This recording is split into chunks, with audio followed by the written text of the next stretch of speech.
ಇನ್ನೊಂದು ಕಡೆಗೆ ಕುಮಾರಸ್ವಾಮಿ ರಾಜೀನಾಮೆಯನ್ನ ಕೇಳಿದ್ದಾರೆ ಸಿಎಂ ಕಾನೂನು ಸಲಹೆಗಾರ ಪೊನ್ನಣ್ಣ. ಕುಮಾರಸ್ವಾಮಿ ವಿರುದ್ಧ ಗಂಭೀರ ಆರೋಪಗಳಿವೆ. ಲೋಕಾಯುಕ್ತ ಚಾರ್ಜ್ ಶೀಟ್ನಲ್ಲಿ ಈ ಬಗ್ಗೆ ಉಲ್ಲೇಖಿಸಿದೆ. ಲೋಕಾಯುಕ್ತ ತನಿಖಾ ಸಂಸ್ಥೆ ಪ್ರಾಸಿಕ್ಯೂಷನ್ಗೆ ಕೇಳಿದೆ. ಭ್ರಷ್ಟಾಚಾರ ಆರೋಪ ಹೊತ್ತವರು ಕೇಂದ್ರ ಮಂತ್ರಿಯಾಗಿ ಮುಂದುವರಿಯಬಹುದಾ? ವಿನಯ್ ಗೋಯಲ್ ಫ್ರಾಡ್ ಗಣಿಗೆ ಅರ್ಜಿಯೇ ಹಾಕಿರಲಿಲ್ಲ. ಕುಮಾರಸ್ವಾಮಿ ಅವರಿಗೆ ಅನುಕೂಲ ಮಾಡಿಕೊಟ್ಟಿದ್ದಾರೆ. ಎಚ್ಡಿಕೆ ಕಾನೂನು ಬಾಹಿರ ಅನುಮತಿ ನೀಡಿದ್ದಾರೆ ಅಂತ ಪೊನ್ನಣ್ಣ ಹೇಳಿದ್ದಾರೆ. ಮತ್ತು ಅವರನ್ನ ಹೆಂಗ್ ಮುಖ್ಯಮಂತ್ರಿ ಮಾಡಿದ್ರು ಇವರು ಗೊತ್ತಿಲ್ಲಪ್ಪ. ಒಟ್ಟಿನಲ್ಲಿ ಈಗ ನೀವು ಹೀಗೆ ಮಾಡಿದ್ರೆ ನಾವು ಹೀಗೆ ಮಾಡ್ತೀವಿ ಅಂತ ಇವರು ಮಾಡ್ತಾ ಇದ್ದಾರೆ. ಮಾಡಿ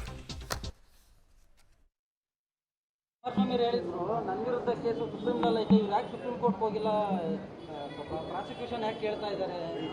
ಇಲ್ಲ, ನಾವು ಯಾಕೆ ಹೋಗ್ತೀವಿ ಸುಪ್ರೀಂ ಕೋರ್ಟ್ಗೆ? ತನಿಖೆ ಮಾಡ್ತಾ ಇರೋರು ಯಾರು? ಸುಪ್ರೀಂ ಕೋರ್ಟ್ನಲ್ಲಿಲ್ಲ ಪ್ರಕರಣ. ಸುಪ್ರೀಂ ಕೋರ್ಟ್ನವರು ಸಮಾಜ ಪರಿವರ್ತನ್ ಕೇಸ್ನಲ್ಲಿ ಗಂಭೀರವಾದಂಥ ಆರೋಪಗಳಿದೆ. ಮೈನಿಂಗ್ ದುರ್ವ್ಯವಹಾರ ಆಗಿದೆ, ಗಂಭೀರ ಆರೋಪಗಳಿದೆ. ದಯವಿಟ್ಟು ಸ್ಪೆಷಲ್ ಇನ್ವೆಸ್ಟಿಗೇಷನ್ ಟೀಮನ್ನು ರಚಿಸಿ ತನಿಖೆಗೆ ಒಳಗೊಳಿಸಿ ಅಂತ ಹೇಳಿದ್ದಾರೆ. That is the order in 2017. 3 ತಿಂಗಳ ಒಳಗಡೆ ವರದಿ ಸಲ್ಲಿಸಿ ಅಂತ ಹೇಳಿದ್ದಾರೆ. SITಯನ್ನು ಲೋಕಾಯುಕ್ತ ಮಾಡಿದ್ದಾರೆ. ಲೋಕಾಯುಕ್ತ ಪೊಲೀಸ್ನಲ್ಲಿ ಒಬ್ಬ IG rank officer is heading the SIT. ಅವರು ತನಿಖೆ ಮಾಡಿ ಇವ್ರ ಮೇಲೆ ಚಾರ್ಜ್ ಶೀಟ್ ಹಾಕಿದ್ದಾರೆ. ಚಾರ್ಜ್ ಶೀಟ್ ಆಧಾರದ ಮೇಲೆ ನಮಗೆ ಅಭಿಯೋಜನೆ ಕೊಡಿ, ಸೆಕ್ಷನ್ 19 ಸ್ಯಾಂಕ್ಷನ್ ಕೊಡಿ ಅಂತ ಕೇಳಿದ್ದಾರೆ. ಅದನ್ನು ಕೊಟ್ಟಿಲ್ಲ ಇವರು ರಾಜ್ಯಪಾಲರು. ಇವ್ರು ರಾಜ್ಯಪಾಲರು ಯಾಕೆ ಕೊಟ್ಟಿಲ್ಲ ಅಂತ ನಾನು ಹೇಳೋಕ್ಕಾಗೋದಿಲ್ಲ. ರಾಜ್ಯಪಾಲರು ಯಾಕೆ ಕೊಟ್ಟಿಲ್ಲ ನಿಮಗೆ ಗೊತ್ತಿದೆ. ಇದನ್ನು ತಿರ್ಚಿಬಿಟ್ಟು 2017 ಆದೇಶನ ಓದ್ತಾ ಇದ್ದಾರೆ ಅವರು. ಅದೆಲ್ಲ ಪ್ರಶ್ನೆ. ಸುಪ್ರೀಂ ಕೋರ್ಟ್ಗೆ ಯಾಕೆ ಹೋಗ್ತಾರೆ? ಸರ್ಕಾರ ನೋಡಿ, ಸರ್ಕಾರದ ಮಧ್ಯೆ ಅಲ್ಲ ಇದಿರೋದು. ತನಿಖಾ ಸಂಸ್ಥೆ Lokayukta, it's an independent body. ಅವರ ಪೊಲೀಸ್ ತನಿಖೆ ಮಾಡಿ ಚಾರ್ಜ್ ಶೀಟ್ ಸಲ್ಲಿಸಿದ್ದಾರೆ. ಚಾರ್ಜ್ ಶೀಟಲ್ಲಿ ಏನು ಹೇಳ್ತಾರೆ ಅಂದರೆ, ಈ ಮೈನಿಂಗ್ ಲೀಸ್ ಕೊಡಿ ಅಂತ ರೆಕಮೆಂಡ್ ಮಾಡಿದ್ದಾರೆ ವಿನೋದ್ ಗೋಯಲ್ಗೆ. HD ಕುಮಾರಸ್ವಾಮಿ ಅವರು ಮುಖ್ಯಮಂತ್ರಿಗಳಾಗಿದ್ದಾಗ ಈ ರೆಕಮೆಂಡೇಶನ್ ಕಾನೂನು ಬಾಹಿರವಾಗಿದೆ, ಇದರಲ್ಲಿ ಎಲ್ಲ ರೀತಿಯಾದಂಥ ಕರಪ್ಷನ್ ಆ್ಯಕ್ಟ್ ಇದೆ ಅಂತೇಳಿ ಚಾರ್ಜ್ ಶೀಟಲ್ಲಿ ಅವ್ರು ಹೇಳಿದ್ದಾರೆ. ತನಿಖೆ ಮಾಡಿರೋರು, ನಾವು ಹೇಳ್ತಾ ಇರೋದಲ್ಲ. ಅದನ್ನ ಇಟ್ಕೊಂಡು ಅವ್ರು ಏನಾದರೂ ಮಾತಾಡ್ತಾ ಇದ್ರೆ ಒಬ್ಬ ಚಾರ್ಜ್ ಶೀಟ್ ಇರೋರು ಮಂತ್ರಿಯಾಗಿ ಮುಂದುವರಿಬೋದಾ? ನೀವು ಏನೂ ಇಲ್ಲದೆ ಯಾರೋ ಒಬ್ಬ ಹೋಗೋ ಬರೋವ್ರ ಹತ್ರ ಕಂಪ್ಲೇಂಟ್ ತಗೊಂಡು ಮುಖ್ಯಮಂತ್ರಿಗಳು ರಾಜೀನಾಮೆ ಕೊಡಿ ಅಂತ ಹೇಳ್ತಾ ಇದ್ದೀರಲ್ಲ, ನಿಮ್ಮ ಮೇಲೆ ಚಾರ್ಜ್ ಶೀಟ್ ಇದೆಯಲ್ಲ? ಚಾರ್ಜ್ ಶೀಟ್ ಇದೆಯಲ್ಲ? ಚಾರ್ಜ್ ಶೀಟ್ ಇಟ್ಕೊಂಡು ಇರ್ಬೋದಾ? ಇಲ್ಲ ಹೇಳಿ, ನಾನು ನೋಡೋಣ. ಚಾರ್ಜ್ ಶೀಟ್ ಇರೋ ಒಬ್ಬರು ಮಂತ್ರಿಗಳಾಗಿರ್ಬೋದಾ? ಇದು ಪ್ರಶ್ನೆ ಜನರ ಮುಂದೆ ಇರೋದು. ಮೈನಿಂಗ್ ಲೀಸ್ನ ಸ್ಯಾಂಕ್ಷನ್ ಮಾಡಿದ್ದಾರೆ ಇವರು. ಮೈನಿಂಗು ಈ ರಾಜ್ಯದ ಸಂಪತ್ತು. ಅದು ಐರನ್ ಓರ್ ಮೈನಿಂಗ್ ಲೀಸ್ ಕೊಟ್ಟಿದ್ದಾರೆ. ಯಾರೋ ವಿನೋದ್ ಗೋಯಲ್ ಅರ್ಜಿನೇ ಹಾಕಲಿಲ್ಲ. Is a fraud. ಅವನು ಅಕ್ಯೂಸ್ ನಂಬರ್ 1, ಅವ್ನು ನಮ್ದೇ ಆರೋಪಿ, ಇವ್ರು ಆರೋಪಿ ನಂಬರ್ 2. ಅದನ್ನು ಉತ್ತರ ಕೊಡಲಿಲ್ಲ. ಮುಖ್ಯಮಂತ್ರಿಗಳ ಕಾನೂನು ಸಲಹೆಗಾರರು ಪೊನ್ನಣ್ಣ ಅವರು ಇನ್ಮೇಲೆ ಒಂದು ತಂದುಬಿಡಿ ಕಾನೂನನ್ನು. ಯಾವ ರೀತಿಯಲ್ಲಿ ಯಾರ್ದರ ಮೇಲೆ ಚಾರ್ಜ್ ಶೀಟ್ ಇದ್ದರೆ ಅವ್ರು ಯಾರು ಕೂಡ ಜನಪ್ರತಿನಿಧಿಗಳಾಗಿ ಮಂತ್ರಿಗಳಾಗಿ ಮುಂದುವರಿಬಾರ್ದು ಅಂತೇಳಿ. ಬೆಸ್ಟ್ ಅಲ್ವಾ ಅದು? ನನ್ನ ಪೊಲಿಟಿಕಲ್ ಬ್ಯೂರೋ ಅಂದರೆ ನನ್ನ ಸಹೋದ್ಯೋಗಿ ಸುಖೇಶ್ ನನ್ನ ಸಂಪರ್ಕಕ್ಕೆ ಸಿಗ್ತಾ ಇದ್ರು. ಸುಖೇಶ್, ತುಂಬ ಚೆನ್ನಾಗಿದೆ ಇಲ್ಲಿಯವರೆಗೂ ಕೂಡ ಇದು.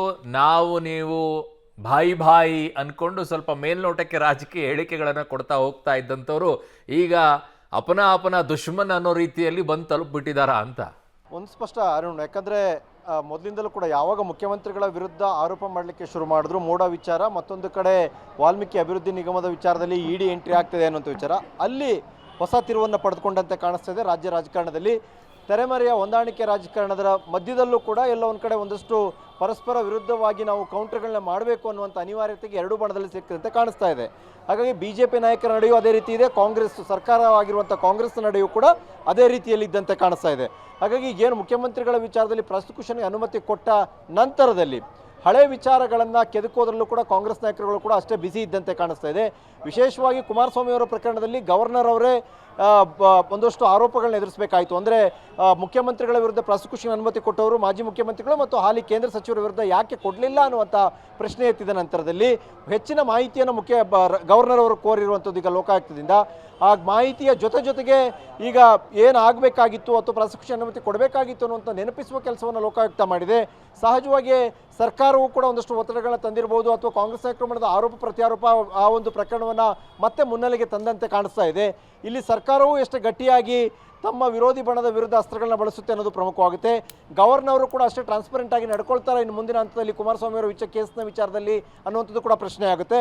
ಆದರೆ ಒಂದಂತೂ ಸ್ಪಷ್ಟ, ಇಷ್ಟು ದಿನದ ತೆರೆಮರೆಯ ಜಗಲ್ಬಂದಿಯನ್ನು ಬಿಟ್ಟು ಈಗ ಪರಸ್ಪರ ಒಬ್ಬರ ವಿರುದ್ಧ ಮತ್ತೊಬ್ಬರು ತನಿಖೆ ಅಥವಾ ಆರೋಪ ಪ್ರತ್ಯಾರೋಪ ಮತ್ತು ಅದನ್ನು ತಾರ್ಕಿಕ ಹಂತಕ್ಕೆ ತೆಗೆದುಕೊಂಡು ಹೋಗುವಂಥ ಪ್ರಯತ್ನದ ಮಾತುಗಳು ಇಷ್ಟನ್ನು ಆಡಬೇಕಂತ ಅನಿವಾರ್ಯತೆಗೆ ಸಿಲುಕದಂತೆ ಕಾಣ್ತಾ ಇದೆ. ಅರುಣ್, ಓಕೆ ಸುಖೇಶ್, ನಿಮ್ಮೆಲ್ಲ ಮಾಹಿತಿಗೆ ಧನ್ಯವಾದಗಳು. ಇವರೇನಾದರೂ ಮಾಡ್ಕೊಳ್ಳಿ, ಒಟ್ಟಿನಲ್ಲಿ ಜನಕ್ಕೆ ಗೊತ್ತಾಗಲಿ ಯಾರ್ಯಾರು ಹೇಗೆ ಇದ್ದಾರೆ ಅನ್ನೋದು. ಅವ್ರನ್ನ ಇವ್ರು ಬಿಚ್ಚಿಡ್ಲಿ, ಅವ್ರು ಬಿಚ್ಚಿಡ್ಲಿ, ಒಟ್ಟಿನಲ್ಲಿ ಜನಕ್ಕೆ ಗೊತ್ತಾಗಬೇಕು ಇವೆಲ್ಲ.